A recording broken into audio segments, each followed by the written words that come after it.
The old neon sign buzzed and flickered in the early morning darkness. Betty's Diner, it read, though half the letters had stopped working years ago. Now it just said Bet Diner in faded red light, but that didn't matter much. The few folks who stopped by knew exactly where they were going. Betty Harrison had owned this place for 23 years. It sat right off Highway 89, about 15 miles outside of town. Not the kind of place tourists stumbled upon, but the truckers knew it. The ranch hands knew it. And anyone driving through Montana who needed a hot meal and didn't mind the worn-out booths knew it too. She was 58 years old now. With gray hair she kept tied back in a practical bun and hands that showed every year of hard work. Her husband Tom had passed 6 years ago. Heart attack, quick and unexpected. Since then, it had just been her and the diner. Wake up at 4 in the morning, unlock the doors at 5, serve breakfast and lunch until 2 in the afternoon, then clean up and go home to an empty house. It was a November morning when she first saw him. Cold enough that her breath made little clouds in the air as she walked from her truck to the back door. The sun wouldn't be up for another hour. She was carrying 2 bags of groceries, already thinking about the biscuits she needed to make and whether she had enough coffee for the morning rush. That's when she noticed something move near the front window. She stopped, squinting through the darkness. At first she thought it might be a coyote. They sometimes came around looking for scraps. But then she saw it was too tall, too shaped like a person, a kid, a young boy standing right up against her front window, looking inside at the empty diner. Her heart jumped a little. It wasn't normal seeing a child out here in the dark in the middle of nowhere in this cold. She set down her grocery bags and walked slowly toward the front of the building. "Hey there," she called out, keeping her voice gentle. "You okay, honey?" The boy turned to look at her. Even in the dim light from the half-broken sign she could see he was thin. Too thin. His jacket was too big for him, like maybe it had been his father's once or something he'd found. His jeans had holes in the knees. His shoes looked like they'd walked 1,000 miles, but it was his face that got her. Those eyes. Dark and deep and so sad. The kind of sadness that shouldn't live in a child's eyes. "You hungry?" she asked, moving closer but not too close. She didn't want to scare him off. The boy didn't answer. Didn't nod or shake his head. Just stared at her with those haunted eyes. "I'm about to start cooking breakfast," Betty said, fishing her keys from her pocket. "Got plenty of food in there. You're welcome to come in and warm up. Have something to eat." Still nothing. The boy just stood there looking at her like he was trying to decide if she was real or if she might disappear. Betty unlocked the front door and pushed it open. The familiar smell of the diner greeted her. That mix of old coffee and pine cleaner and something indefinably homey. She flipped on the lights and the fluorescent tubes flickered to life with a buzz. "Come on in," she said, holding the door open. "It's too cold to be standing out here." For a long moment the boy didn't move. Then so slowly it was almost painful to watch, he took one step forward. Then another. Then he was inside, and Betty closed the door behind him. Up close she could see he was maybe 9 or 10 years old. His dark hair was shaggy and needed cutting. His face was smudged with dirt, and he was shaking. Though whether from cold or fear she couldn't tell. "Sit anywhere you like," she said, gesturing to the empty diner. "I'm gonna start the coffee and get the grill going. You just make yourself comfortable." She left him standing there and went to work doing what she did every morning. Turned on the coffee maker, fired up the grill, started mixing biscuit dough. But the whole time she kept one eye on the boy. He'd chosen a booth in the far corner, the one where he could see both doors. Smart kid. He sat with his back to the wall watching her with those careful eyes. Betty pulled out eggs, bacon, and potatoes. She didn't ask what he wanted. She just cooked. A few eggs scrambled soft, 3 strips of bacon, hash browns with a little onion, and 2 biscuits with butter and jam, the kind of breakfast that sticks to your ribs. When it was ready, she brought it over on one of her heavy white plates, set it down in front of him along with a glass of orange juice and some silverware wrapped in a paper napkin. "There you go, sweetheart," she said. The boy looked at the food like he couldn't believe it was real. Then he looked up at her, and she saw something in his face that made her throat tight. It was fear mixed with desperate hope, like he was waiting for her to snatch it away and tell him it was all a joke. "It's yours," she said softly. "Go ahead." He picked up the fork with a shaking hand, took a bite of eggs, then another. And then he was eating like he hadn't seen food in a week, maybe longer. He didn't look up, didn't slow down. Just ate with the single-minded focus of someone who'd learned not to take meals for granted. Betty went back to the kitchen, giving him space. She busied herself with prep work, chopping onions and peppers for the lunch chili, but her mind was spinning. Where had this kid come from? Where were his parents? Why wasn't he talking? By the time she looked up again, his plate was clean. Every crumb gone. He was sitting back in the booth looking at her with those big eyes. She walked over and picked up the plate. "Want some more?" He shook his head.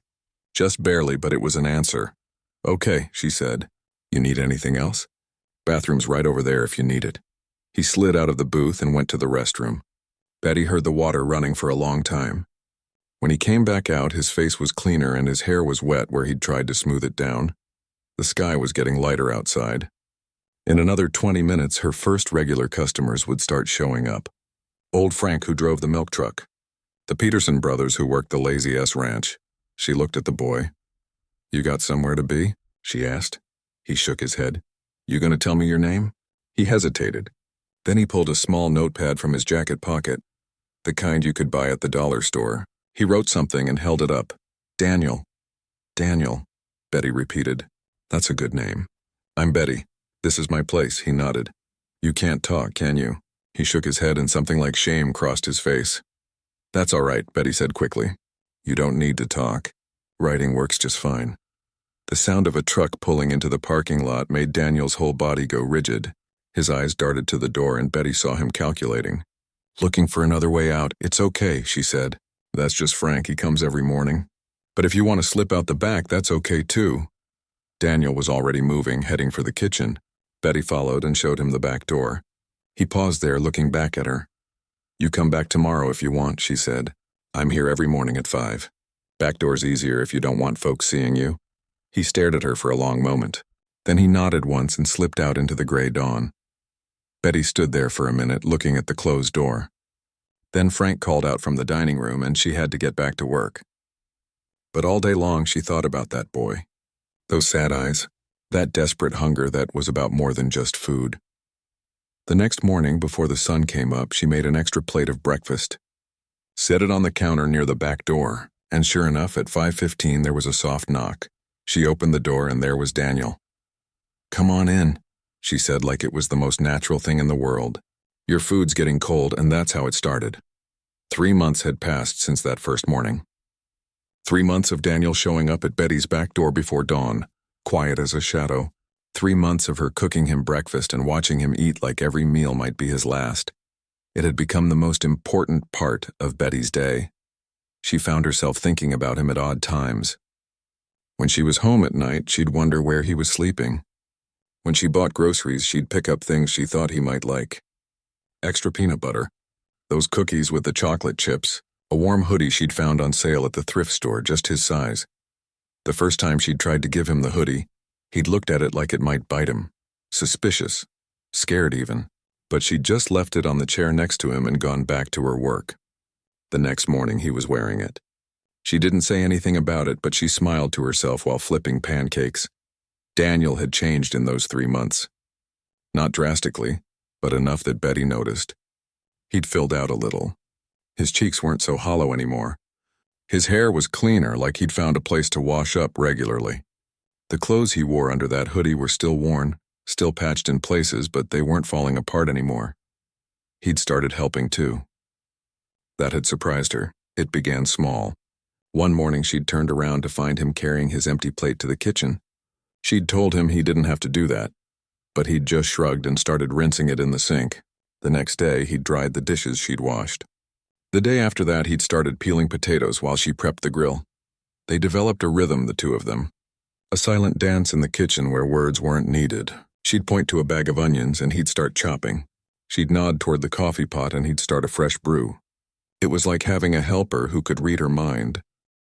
But it was more than that. It was companionship. The diner had been so quiet since Tom died. Just Betty and her thoughts and the country music station she kept on low. Now there was Daniel. He didn't talk. Couldn't talk. But his presence filled something in her that had been empty for a long time. She'd catch him looking at the photos on her wall sometimes. Pictures of Tom, back when they'd first bought the place. Pictures of their son Michael at various ages. Michael in his high school football uniform. Michael at his wedding. Michael holding his baby daughter. Michael, who'd died in a car accident 12 years ago. His wife had remarried, moved to Seattle, taken Betty's granddaughter with her. Betty got a card at Christmas, sometimes a phone call on her birthday, but mostly she was alone. Until Daniel. One morning, after he'd been coming for about 6 weeks, she'd set down his breakfast and noticed him staring at a picture of young Michael. Maybe 8 years old in the photo, missing his 2 front teeth, holding up a fish he'd caught. "That's my boy," Betty had said softly. "Was my boy. He passed some years back."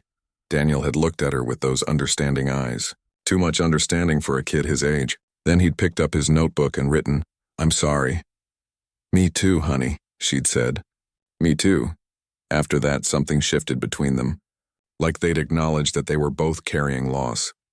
Both knew what it was like to have empty spaces in their lives. Betty started leaving the back door unlocked for him. She'd arrive at 4:30, and by 5, he'd slip in without even knocking. Some mornings she'd find him already there, sitting quietly in the dark kitchen waiting. It should have scared her, having someone able to get into her place like that. But it didn't. Daniel felt safe. Like he belonged. She learned to read his moods.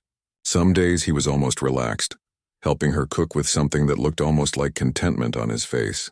Other days he was jumpy, flinching at every sound, watching the doors like he expected something terrible to come through them. On those days, she'd cook him extra food and pack it up in a paper bag. He never refused it. The communication between them got easier too. He was smart, this kid, quick.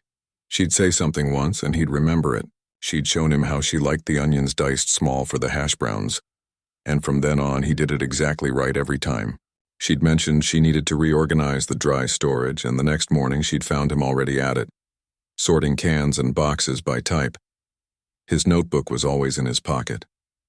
He'd pull it out to ask questions or make observations. Simple things mostly. "More coffee?" Or "The grill is sticking." Once he'd written, "Your biscuits are the best I ever had." And Betty had felt her eyes get hot with tears she didn't let fall. She wanted to ask him so many questions. Where did he come from? Where were his parents? Why couldn't he speak? Why was he alone? But she sensed that pushing would drive him away. So she let him keep his secrets. She figured he'd tell her when he was ready. If he was ever ready. The regular customers never saw him. Betty made sure of that. Daniel was always gone by 5:45, slipping out the back door before Frank pulled up in his milk truck. It became part of their unspoken agreement. This time, this space was theirs alone. The rest of the world didn't need to know, but Betty worried. Of course she worried. As the weeks turned into months and winter settled in hard over Montana, she worried more. The temperatures were dropping. Some mornings it was 10 below zero. Where was this child sleeping when he left her diner? Was he safe? Was he warm enough? She started packing him bigger bags of food. Extra sandwiches, apples, granola bars, anything that would keep. She'd slip a couple of hand warmers in sometimes. Once she'd added a flashlight and fresh batteries. She'd tried gently to get information out of him. "You staying somewhere warm?" she'd ask. He'd nod, but she wasn't sure she believed him. "You got people looking after you?" His face would close off at questions like that, and he'd just shrug. There were scars. She'd noticed them early on. Thin white lines on his forearms. A mark on his neck that looked like it might have come from a chain or a rope. Once, when he'd reached up to get a pot from a high shelf, his shirt had ridden up and she'd seen bruises on his back. Old ones fading to yellow and green. Her heart had nearly broken. But she'd said nothing. Just made a mental note and kept cooking. She'd thought about calling someone. Child services, maybe. The police. But every time she reached for the phone, something stopped her. The way Daniel watched cars that drove by too slowly.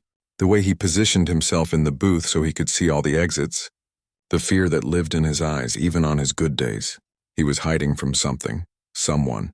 And her gut told her that calling the authorities might put him in more danger, not less.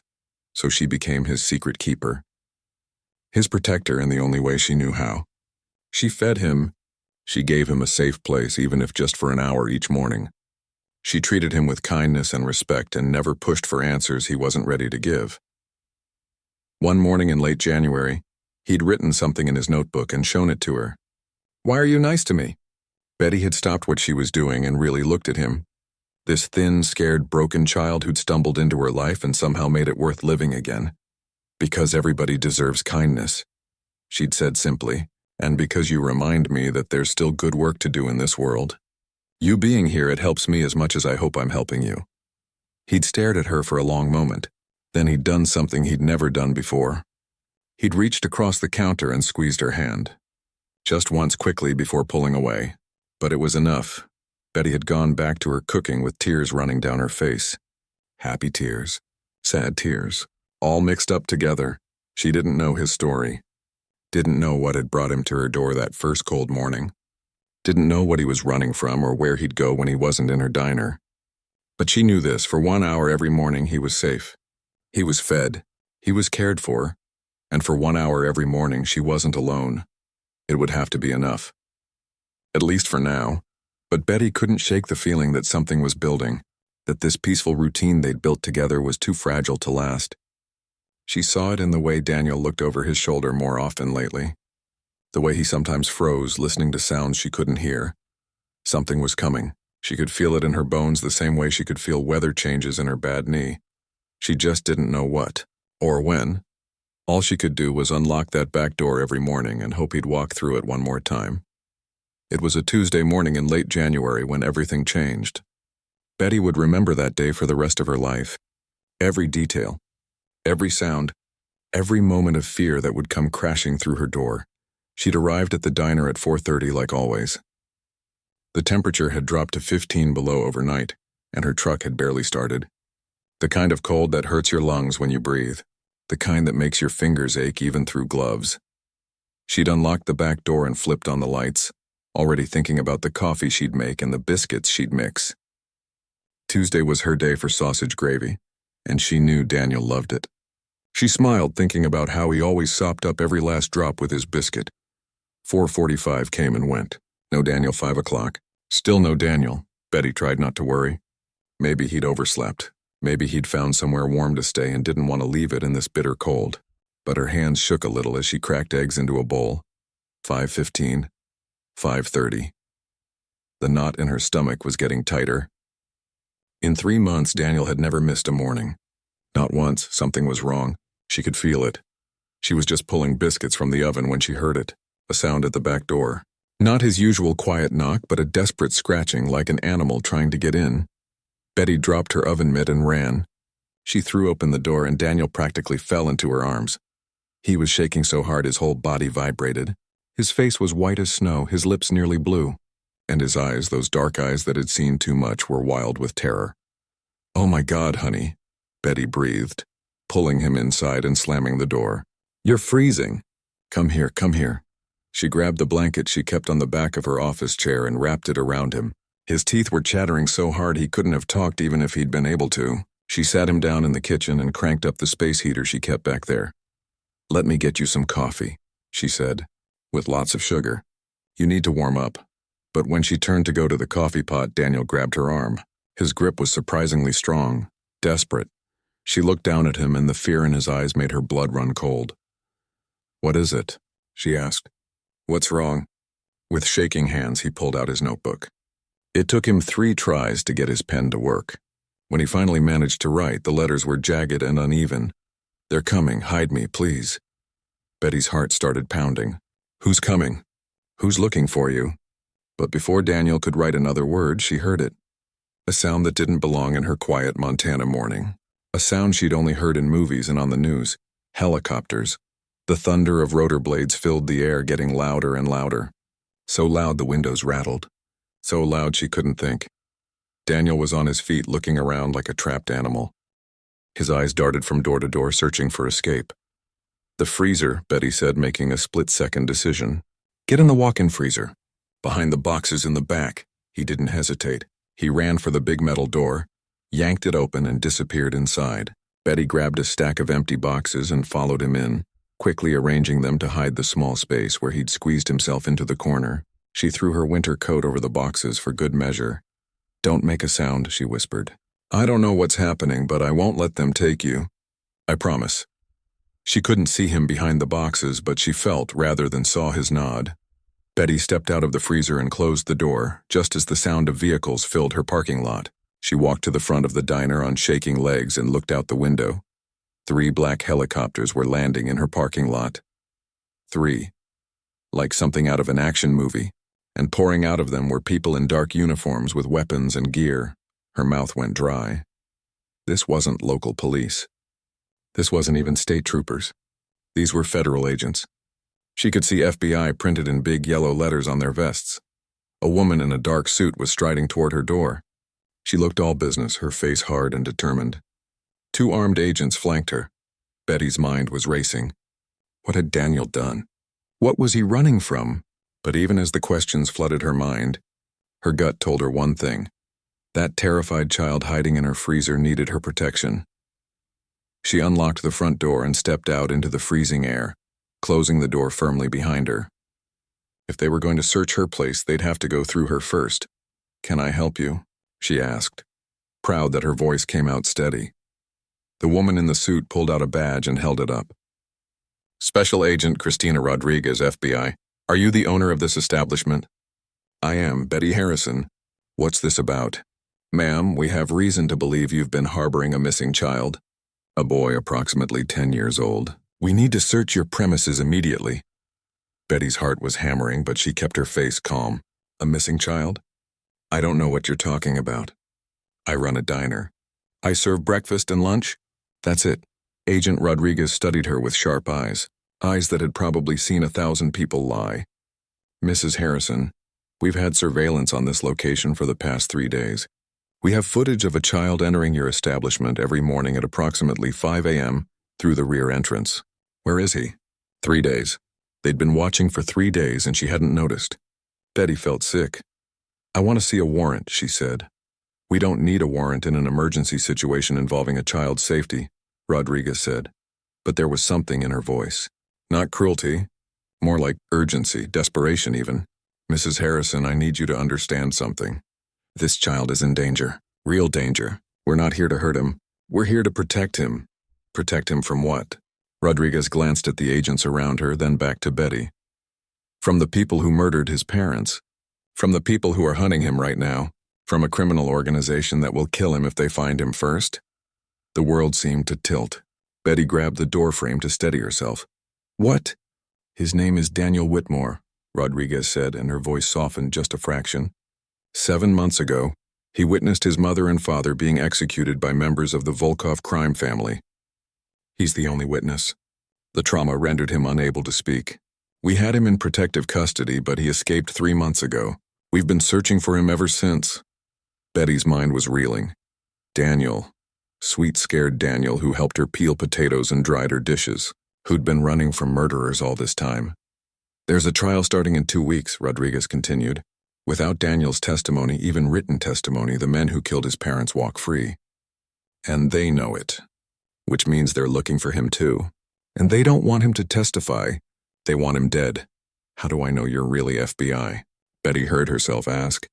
"How do I know you're not these criminals pretending to be agents?" For the first time, something like respect crossed Rodriguez's face. "That's a smart question, and I'm glad you're asking it. Call the FBI field office in Helena. Here's the number." She pulled out a card. "Ask for Special Agent in Charge Robert Chen. He'll verify my identity and our operation." Betty took the card with numb fingers. "And if I do that and you check out, what then?" "Then you tell me where Daniel is and we take him back into protective custody. Under much better security this time. And if I don't," Rodriguez's face hardened, "then we search this place top to bottom. And every minute we waste arguing is another minute that boy is in danger. The Volkov family has connections everywhere, Mrs. Harrison. Corrupt cops, hackers, people who can track cell phones and credit cards. If they figure out he's here, they won't send helicopters and badges.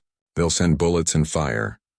Betty looked at the woman in front of her, at the agents surrounding her diner, at the helicopters sitting in her parking lot with their blades still spinning. She thought about Daniel, hiding in the freezer, terrified and alone. She thought about the scars on his arms, the fear that never left his eyes, the way he watched every car that passed by. She thought about her son Michael, gone 12 years now. About how she'd failed to protect him from drunk drivers and twist of fate. About the empty space in her life that Daniel had somehow started to fill. "I need to make that phone call," she said finally. "And then we talk." "On my terms," Rodriguez nodded slowly. Fair enough. But Mrs. Harrison, make it fast, because if we found him, others can too, and we might not be the only ones watching this diner. That thought sent ice through Betty's veins colder than the January air.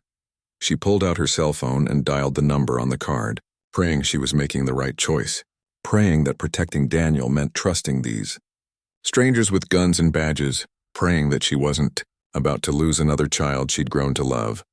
Betty's hands were shaking as she dialed the number. She stood inside her diner now, away from the cold and away from Agent Rodriguez's intense stare. Through the window, she could see the agents positioned around her parking lot, waiting, watching. The phone rang 3 times before a man answered. FBI Helena Field Office, Special Agent Chen speaking. My name is Betty Harrison, she said, her voice tight. I need you to verify the identity of an agent, Christina Rodriguez. She's standing in my parking lot right now with about a dozen armed agents and 3 helicopters. There was a pause. Can you describe Agent Rodriguez for me? Betty looked out the window. Hispanic woman, maybe 40 years old. Dark hair pulled back, about 5'6", wearing a black suit and a blue tie. That's her, Chen confirmed. Mrs. Harrison, I assume this is about Daniel Whitmore. That's what she says. Then everything Agent Rodriguez told you is true. That child is a material witness in a federal case against one of the most dangerous crime organizations in the country. His parents were killed in front of him. We've been searching for him for 3 months. Betty closed her eyes. And you're sure she's really FBI? Not someone pretending? I'm sure. Christina Rodriguez has been with the Bureau for 16 years. She volunteered to lead this case personally. She lost her own daughter 5 years ago, Mrs. Harrison. She knows what it's like. She'll protect that boy with her life. Something in Betty's chest loosened just a little. Okay, thank you.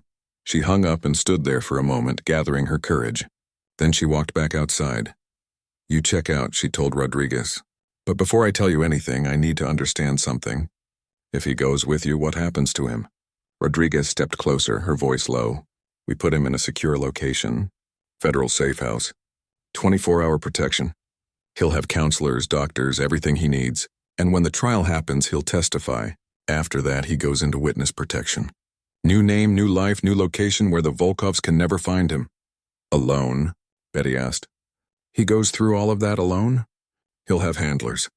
People trained to— He's 10 years old, Betty interrupted, and she didn't care that her voice was rising.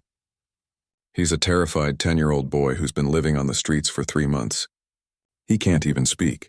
And you want to stick him in some safe house with strangers? Rodriguez's jaw tightened. What would you suggest, Mrs. Harrison? Let me go with him. The words were out before Betty had fully thought them through, but once she said them, she knew they were right. She knew it in her bones. That's not protocol, Rodriguez said. I don't care about protocol. That boy trusts me. He came to me every morning for 3 months. I fed him. I protected him. I'm probably the only person in the world he feels safe with right now. Betty stepped closer. You said you have a daughter. Had a daughter. Then you know that child needs someone who actually cares about him, not just someone doing a job. Something flickered across Rodriguez's face. Pain maybe, or memory. Even if I agreed, she said slowly, you'd have to leave your life behind. Your diner, your home, everything, for weeks, maybe months. Could you do that? Betty looked back at her diner. 23 years she'd owned this place.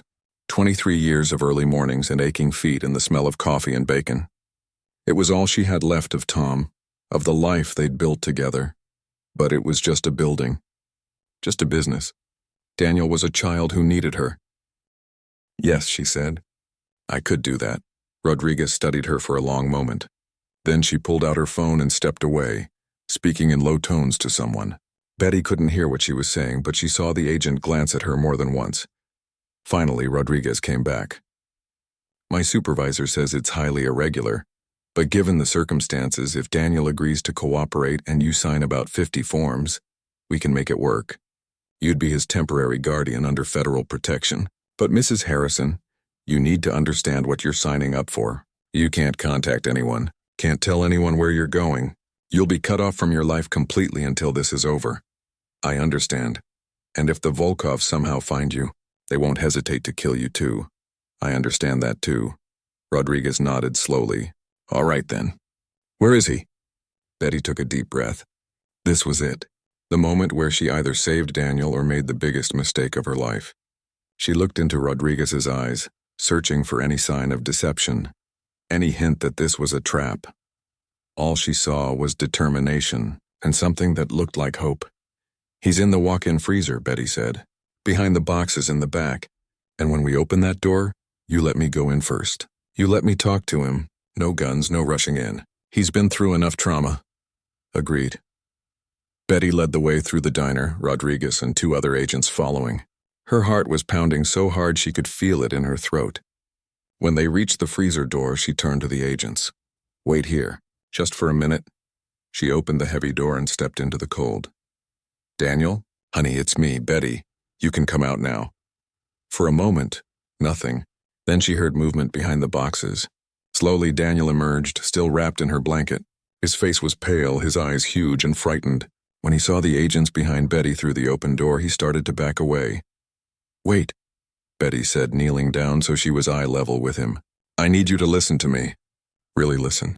These people aren't here to hurt you. They're FBI.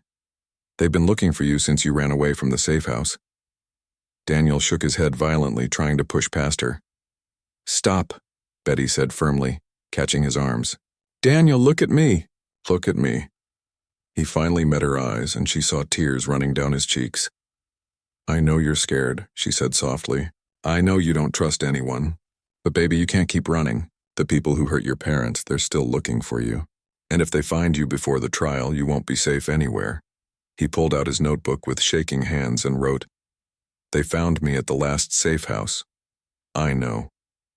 Agent Rodriguez told me. Someone made a mistake. But this time will be different."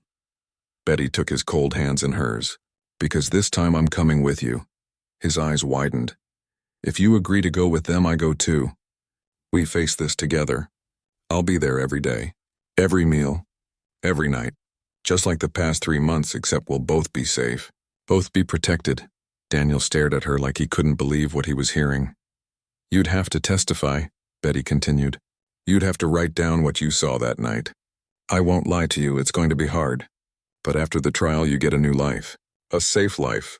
And if you want, maybe I could be part of that life too. Officially." She hadn't planned to say that last part, but now that it was out there, she realized she meant it. Somewhere in the past 3 months, this scared, silent boy had become hers. Not by blood, but by choice. By love. Daniel's hands were shaking as he wrote in his notebook. It took him a long time. When he finally showed her what he'd written, Betty felt tears spring to her eyes. "You really mean it? You'd leave everything for me?" "In a heartbeat," Betty said, and she meant it with every fiber of her being. "You're not alone anymore, Daniel. You hear me? Whatever happens next, you're not alone." For a long moment, he just looked at her. Then slowly he nodded. Betty stood up, keeping one hand on Daniel's shoulder. She looked at Rodriguez standing in the doorway. "He'll go with you," Betty said. "We'll both go. But I want your word that he's treated with respect, that people actually listen to him even though he can't speak, that he's seen as a child who needs help, not just a witness you need for your case." Rodriguez stepped forward. "You have my word, Mrs. Harrison. Both of you will be protected. Both of you will be safe." She crouched down to Daniel's level. "I'm Agent Rodriguez. I know you're frightened. I know you don't have any reason to trust me. But Betty's right. We can keep you safe. And after you help us put the bad guys in prison, you get to start over. Clean slate. New beginning." Daniel looked up at Betty. She squeezed his shoulder. "It's going to be okay," she told him. "I promise." He pulled out his notebook one more time and wrote something. When he showed it to Betty, her vision blurred with tears. "Thank you for saving me." "Oh, honey," she whispered, pulling him into a hug. "You saved me too." The next 6 weeks were the strangest of Betty's life. They'd left Montana that very morning. One of the helicopters had flown them to a small airport where a private plane was waiting. Betty hadn't even been allowed to go home and pack. An agent had gone to her house and brought back clothes and essentials while she and Daniel waited at a federal building, signing papers and answering questions. By nightfall, they were in a house she'd never seen before, in a state she wasn't allowed to know the name of. All the windows had heavy curtains. Armed agents stood outside 24 hours a day. It felt like living in a cage, even if it was a comfortable one. But Daniel was with her. That's what mattered. The first few days were hard. Daniel barely slept. Every noise made him jump. Every footstep in the hallway sent him running to Betty's side. She'd find him in the middle of the night sitting by the window, watching the darkness like he expected monsters to come crawling out of it. "They can't find us here," she'd tell him, stroking his hair. "We're safe." But she wasn't sure he believed her. Wasn't sure she believed herself. Agent Rodriguez visited every day. She'd been true to her word about treating Daniel with respect. She never rushed him, never pushed too hard. She brought a child psychologist named Dr. Helen Park who specialized in trauma. Dr. Park was patient and kind, with a gentle voice and understanding eyes. Slowly, carefully, they worked with Daniel to prepare his testimony. He couldn't speak out loud, but he could write. And what he wrote broke Betty's heart into 1,000 pieces. He'd been having dinner with his parents. Just a normal Tuesday night, spaghetti and meatballs. His mom had been telling a funny story about something that happened at her office. His dad had been laughing. Daniel had been happy. Then the door burst open, 3 men with guns. His father had tried to fight, tried to protect them. Daniel wrote about the sounds. The shouting. The shots that rang out so loud they made his ears ring. He wrote about his mother pushing him toward the back door, screaming at him to run. About looking back and seeing her fall. He'd run until his lungs burned and his legs gave out. He'd hidden in a dumpster behind a restaurant for 2 days before child services found him. They'd put him in the safe house with 2 U.S. Marshals protecting him, but one of the Marshals had been on the Volkov family payroll. Daniel had overheard him on the phone, giving someone their location. So Daniel had done the only thing he could. He'd climbed out a bathroom window and disappeared into the night. He'd been running ever since. Until he found Betty's diner. Betty held him while he cried after writing it all down. Silent, shaking sobs that came from deep in his soul. She cried too. For this boy who'd lost everything. For the innocence stolen from him. For the terrible burden he'd been carrying alone. "You're so brave," she whispered into his hair. So brave. The trial started on a cold February morning. Daniel didn't have to go to the courthouse. Instead, he sat in a secure room with video cameras and a stenographer. Betty sat right beside him, holding his hand. Agent Rodriguez was there too, and Dr. Park. They'd made the room as comfortable as possible. Soft chairs, good lighting, a table with water and snacks. But Daniel was still terrified. Betty could feel him shaking. "You can do this," she told him. "Just write what happened. Tell the truth. That's all you have to do." The lawyers asked their questions through the video feed. Daniel wrote his answers in careful, neat handwriting. Sometimes his hand would freeze and he'd stop, staring at nothing, lost in the memories. Betty would squeeze his hand and he'd come back, take a breath, and keep writing. He testified for 3 days. 3 long, exhausting days of reliving the worst night of his life. By the end, he was pale and drawn, barely eating. But he'd done it. He'd told his story. The jury deliberated for 8 hours. When the verdict came back, all 4 defendants were found guilty. First-degree murder, conspiracy, racketeering. They'd be in prison for the rest of their lives. Agent Rodriguez had tears in her eyes when she told them, "You did it, Daniel. You got justice for your parents. They'd be so proud of you." Daniel just nodded, exhausted beyond words. That night, he slept for 14 hours straight. Now came the hard part. Witness protection. New identities. New lives. A woman from the U.S. Marshals Service came to explain how it would work. Daniel would get a new name, new birth certificate, new everything.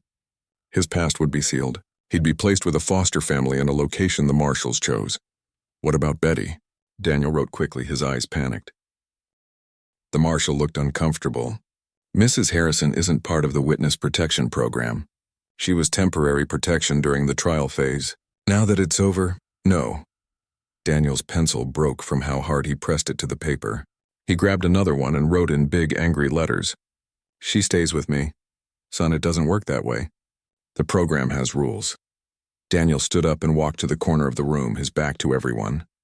His whole body was rigid with anger and fear. Betty's heart broke.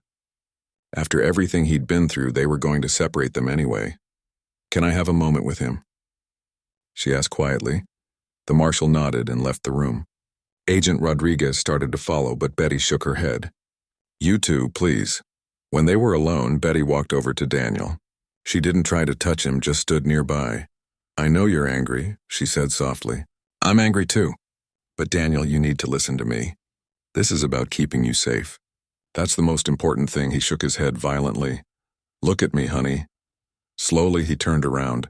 His eyes were red and wet with tears. "I made you a promise," Betty said.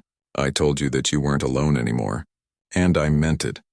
So here's what we're going to do. I'm going to fight for you. I'm going to talk to lawyers and judges and anyone who'll listen. I'm going to try to become your official foster mother. It might take time. It might take a lot of paperwork. But I'm not giving up." Daniel pulled out his notebook. "What if they say no? Then I'll appeal. And if that doesn't work, I'll find another way. But Daniel, in the meantime, you have to go where they tell you to go. You have to stay safe. Can you do that? Can you trust me one more time?" He stared at her for a long moment. Then he wrote, "You promise you'll come for me? I promise with everything I am. You're my boy now. And I don't give up on my kids." Something in his face crumbled. He crossed the room and threw his arms around her, burying his face in her shoulder. Betty held him tight. This child who'd somehow become her whole world. "I love you," she whispered, "and I will find a way. I swear it." The next morning they said goodbye. It was the hardest thing Betty had ever done. Daniel got into a car with 2 U.S. Marshals, heading to his temporary foster placement. He looked back at her through the window, his face pressed against the glass. Betty waved until the car disappeared from sight. Then she went straight to Agent Rodriguez. "I need a lawyer," she said. "The best family lawyer you know." "Because I'm not losing that boy," Rodriguez smiled. "I thought you might say that. I already made some calls. It took 5 weeks. 5 weeks of paperwork and court appearances and home studies. 5 weeks of Betty proving she was stable, capable, and committed. 5 weeks of character references and background checks and psychological evaluations. The judge finally approved it on a Thursday afternoon. Betty Harrison was officially Daniel Whitmore's foster mother. The Marshal Service agreed to place them together under new identities in a small town in Oregon. They became Betty and Daniel Wheeler, mother and son. She got a job managing a small cafe. He enrolled in the local school, working with speech therapists who specialized in trauma-related mutism. 6 months after they settled into their new home, something miraculous happened. Betty was making breakfast on a Saturday morning. Pancakes because it was Daniel's favorite. He was sitting at the kitchen table sketching in a notebook. The sun was streaming through the windows. It was peaceful, safe. "Betty?" The voice was so quiet she almost didn't hear it. She turned around, spatula in hand, wondering if she'd imagined it. Daniel was looking at her. Really looking at her. His mouth was open and she could see him gathering courage for something. "Betty," he said again, louder this time. His voice was rough and scratchy from disuse, but it was there. Real. Can I call you Mom?" The spatula clattered to the floor. Betty's hands flew to her mouth as tears poured down her face. "Yes," she whispered. "Oh, baby, yes." She crossed the room and pulled him into her arms. He was crying too, but he was also smiling, really truly smiling for the first time since she'd known him. "I love you, Mom," he said, the words tumbling out like he'd been saving them up forever. "I love you too, sweetheart. So much." Later that day, they went to the park. Daniel actually played, running and laughing with other kids. Betty sat on a bench and watched him, her heart so full it almost hurt. She thought about her diner sitting empty back in Montana. She thought about Tom and Michael, both gone but never forgotten. She thought about that cold November morning when a hungry, scared boy had appeared at her window. She'd been so alone then, so lost, just going through the motions of living without really being alive. Now she was a mother again. She had a son who needed her. A child who'd given her purpose and joy and a reason to wake up every morning with hope in her heart. Sometimes the smallest acts of kindness change everything. A plate of breakfast, a warm coat, a promise to protect. Sometimes saving someone else is really just saving yourself. Daniel ran over, breathless and happy. "Can we get ice cream?" "Absolutely," Betty said, taking his hand. "We can get anything you want." As they walked toward town together, mother and son, Betty looked up at the blue sky and smiled. She was home. Finally, truly home.